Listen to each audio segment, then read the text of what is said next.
but this story for sure. A Texas teenager sharing a deeply personal story tonight of dying, seeing Jesus, and then coming back to life. And he is describing what he saw and heard during those minutes without oxygen. CBS 11's Ken Molestina with an exclusive tonight. Zach Clements is a strong teenager. He's a high school football player at Victory Life Academy in Brownwood, Texas, and obviously he's got a sense of humor. By all measures, he's a healthy young man, which is why it's still a shock I was running and I had collapsed. that he dropped to the ground during PE class last week. Not sure why. It was a sudden cardiac arrest, according to his doctors.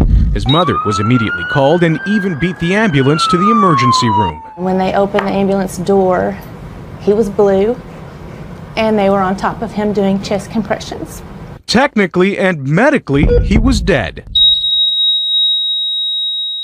And they said that I was without a heartbeat for 20 minutes. And just as hospital staff were ready to make it official, they got a pulse.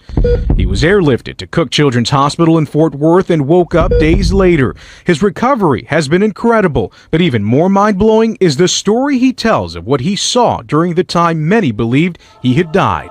I saw a man that had longish kind of ruffled hair with a kind of thick beard, and it didn't take me long to realize that that was Jesus.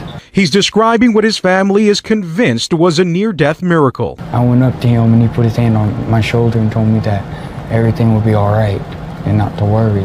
I was just calm and just at peace. The cynics out there will say, you've seen too many movies. And for him to wake up and tell us something that he experienced like that, it's just, I mean, you can't explain it. It's not humanly possible to explain it. Billy Clements is the teen's father. He says accepting his son's experience as a miracle is the only thing that makes sense. And that's what we're standing on. That was a rhema word from God that we got, and we're going to hold on to that. Do you think this is something that might strengthen your faith? It is. I heard angels singing in the background. It may be a medical mystery for the doctors, but for this family, there's no question it was divine intervention. I'm just glad he decided to let me have my baby back. In Fort Worth, Ken Molestina, CBS 11 News. 20 minutes. Wrap your head around that. It's so tough to wrap your head around. Wow.